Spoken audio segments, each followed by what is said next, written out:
En este video veremos la segunda parte de la clase de Introducción a la Histología y las técnicas para su estudio.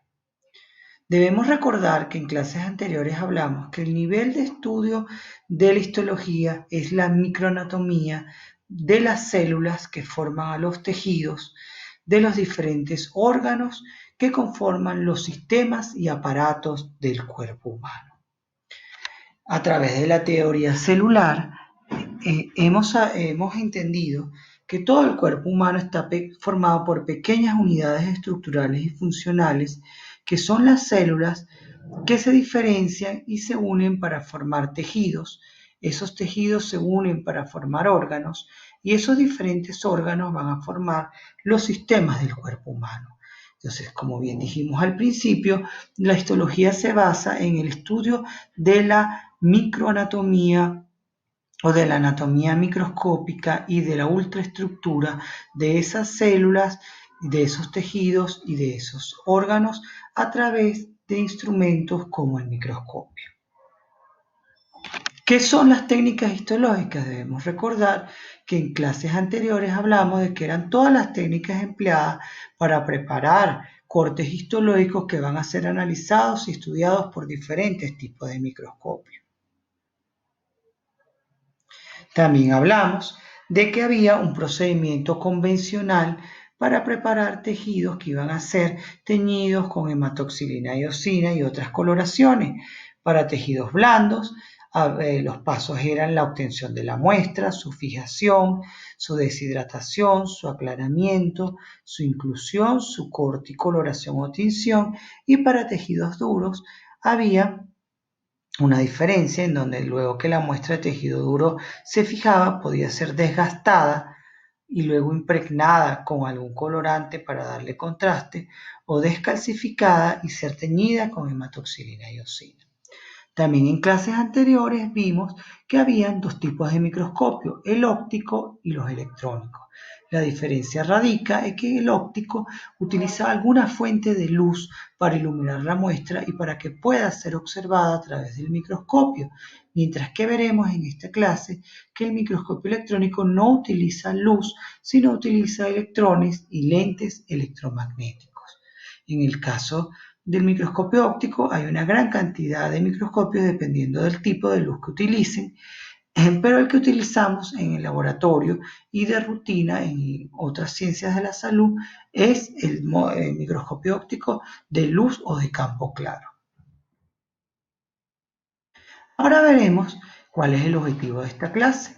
Al finalizar la clase, ustedes deberán comprender cuáles otras tinciones, además de hematoxilina y eosina, son empleadas en la histología, así como de otras técnicas como la microscopía electrónica, la inmunohistoquímica, la inmunofluorescencia y la ingeniería tisular.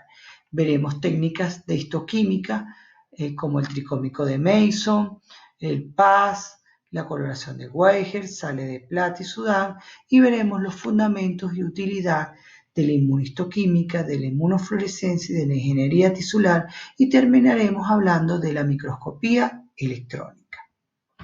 Ahora hablemos de histoquímica o citoquímica.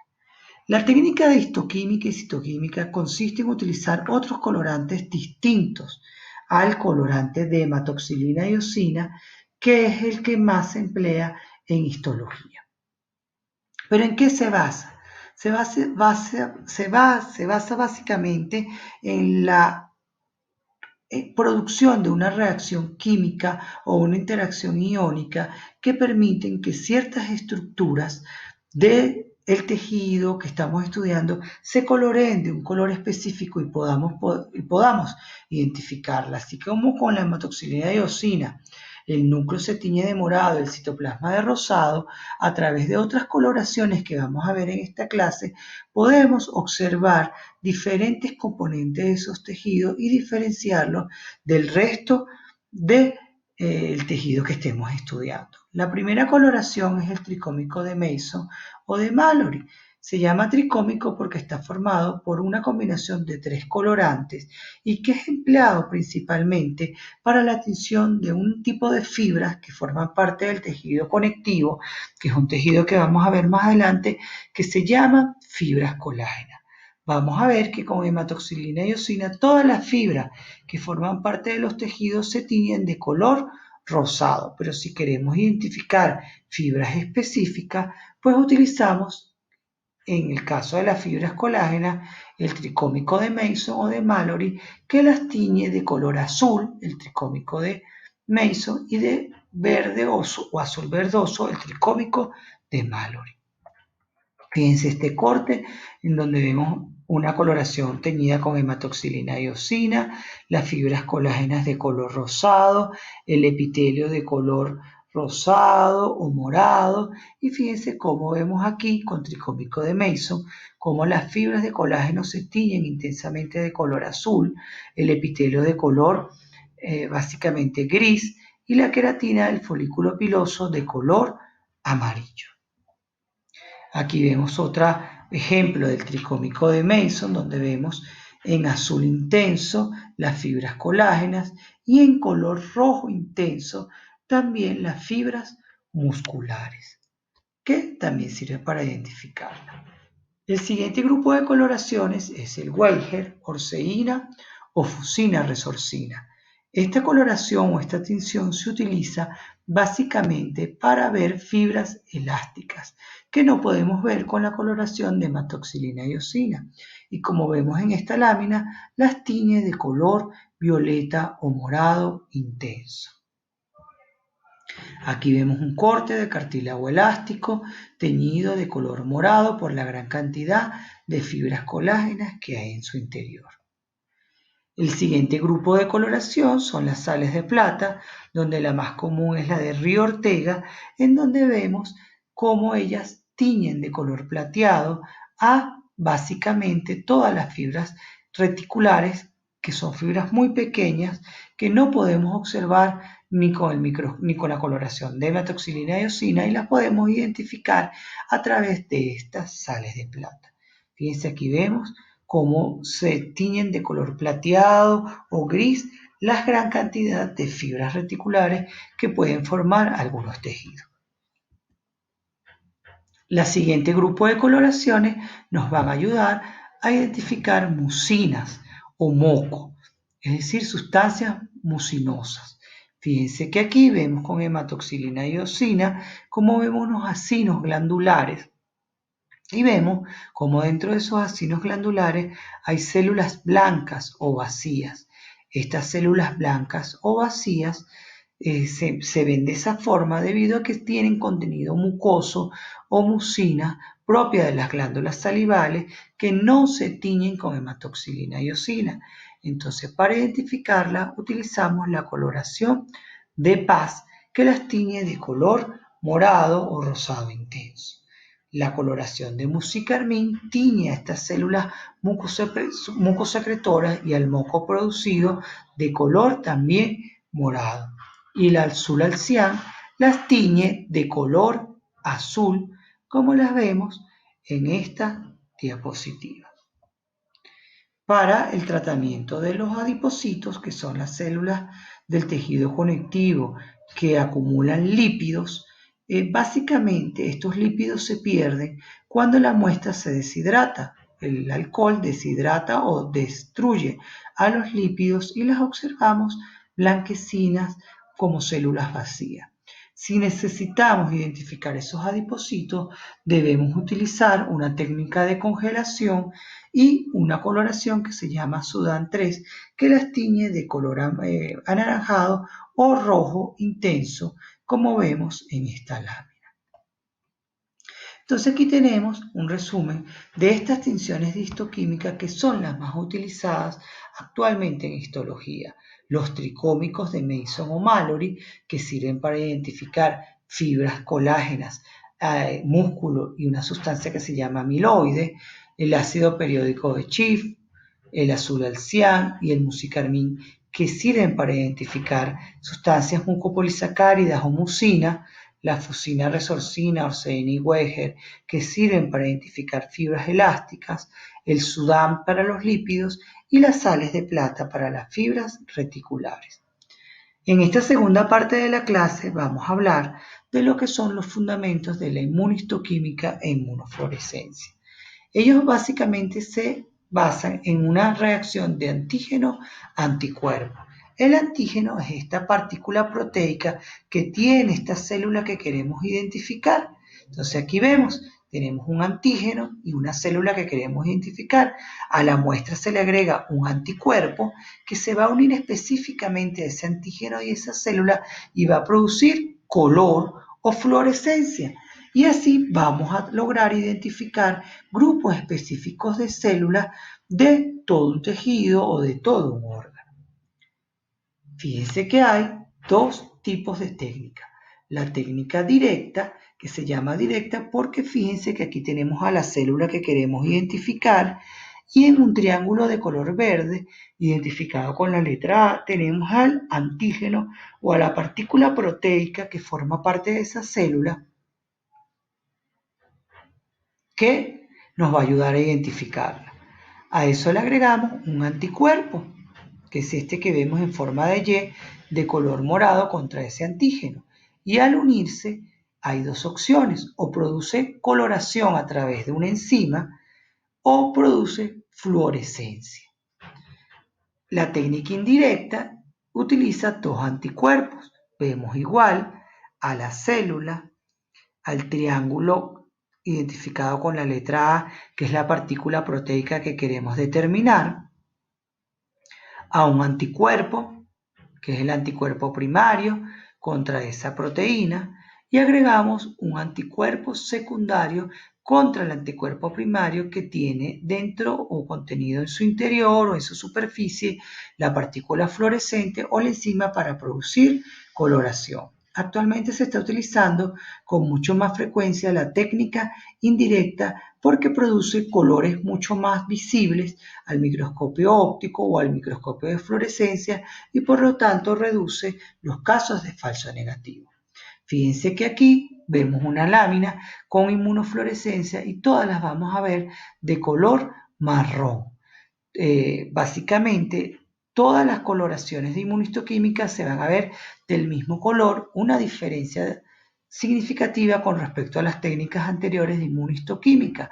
Lo que varía en esta técnica es el anticuerpo que utilizamos y la célula que estamos identificando, que en este caso se colorea con una tinción de color marrón. Fíjense aquí otro caso de inmunistoquímica en donde vemos a las células teñidas de color pardo o marrón dentro de su citoplasma. Y aquí vemos otro caso de inmunistoquímica en donde vemos estas células gigantes teñidas con el anticuerpo y se observa su citoplasma de color marrón.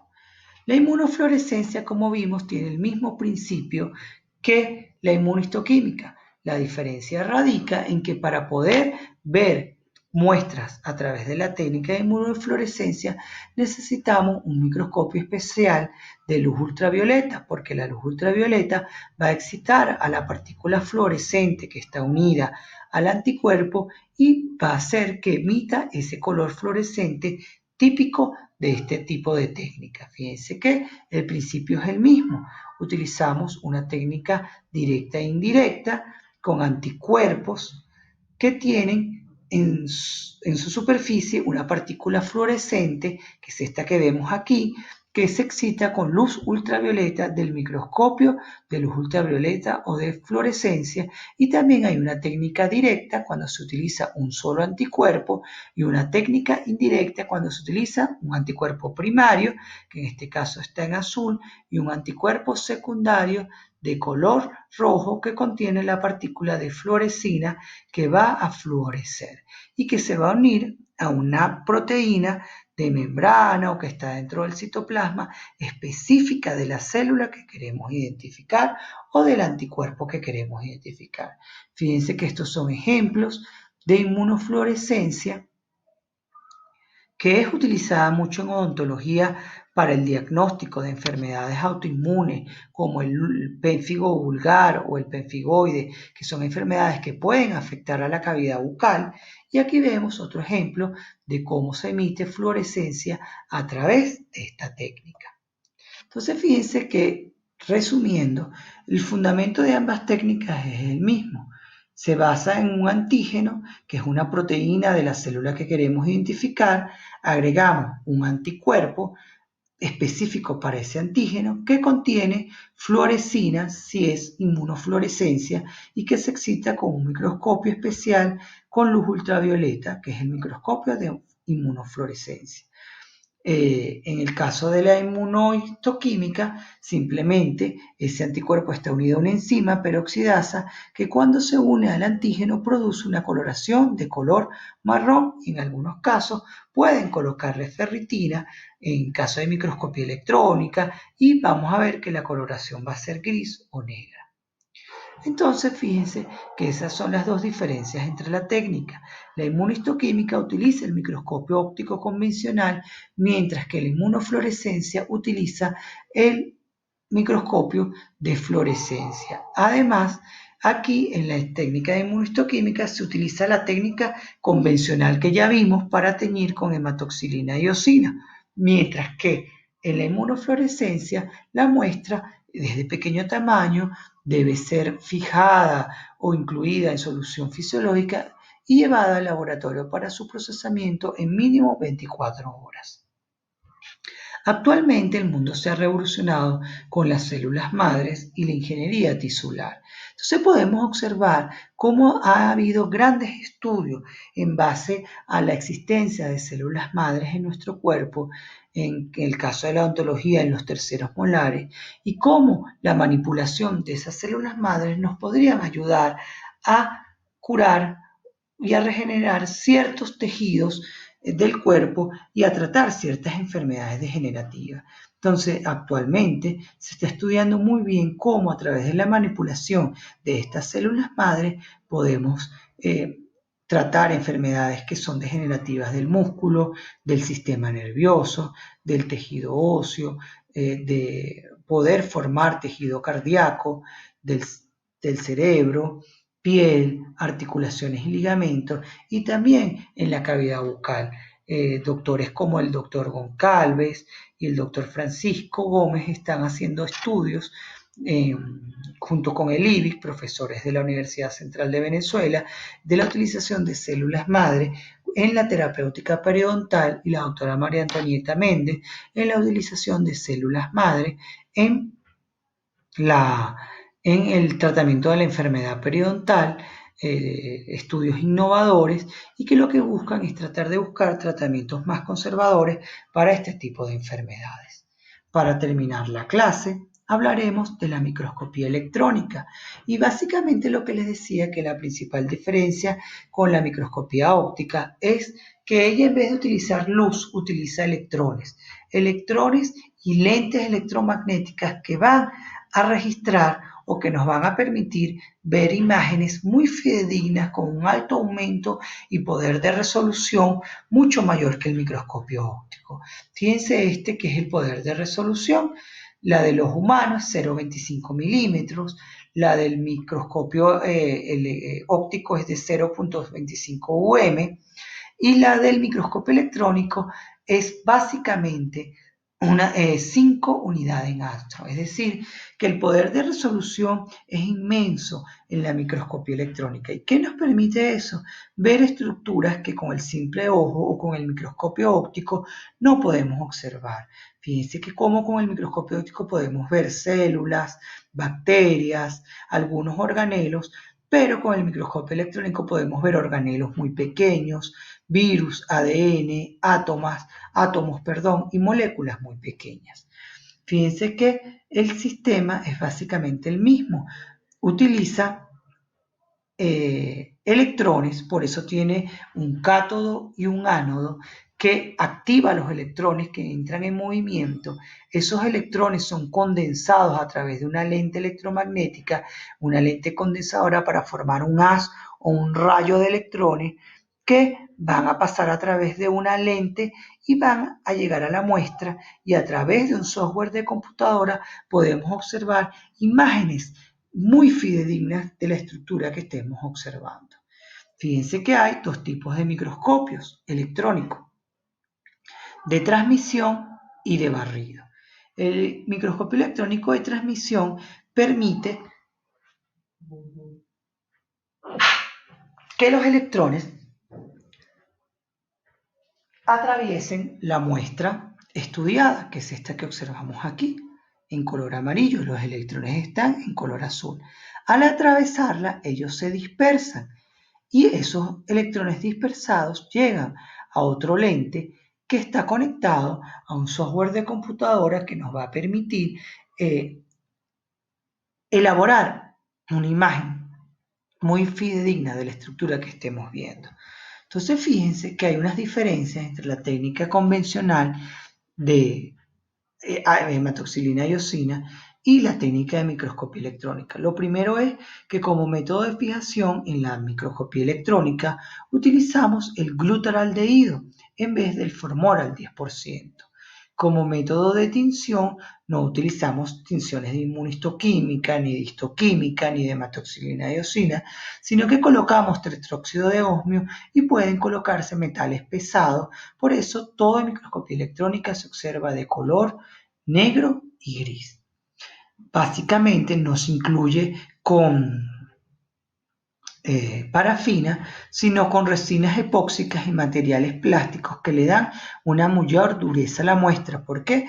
Porque cuando se hace el corte necesitamos muestras ultra delgadas, de 20 a 100 nanómetros, y eso solo se logra utilizando el ultramicrotromo y no el microtromo normado, utilizado normalmente en las otras coloraciones. Entonces, para la microscopía electrónica tenemos que usar el ultramicrotromo.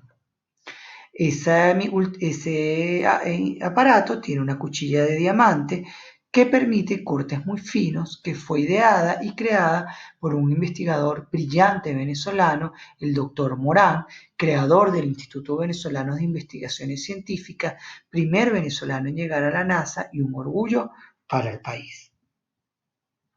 Para resumir, entonces tenemos que la diferencia entre la microscopía óptica y la electrónica es que en la electrónica se reemplaza la luz visible por un haz de electrones, que el haz de electrones no atraviesa lentes de vidrio sino lentes electromagnéticos, que su poder de resolución es mayor, 0.2 nm, que se utilizan cortes de tejidos muy delgados de 0.5 nanómetros, que la utilización generalmente puede usarse con células vivas y se utiliza la formación de la imagen por una dispersión de los electrones.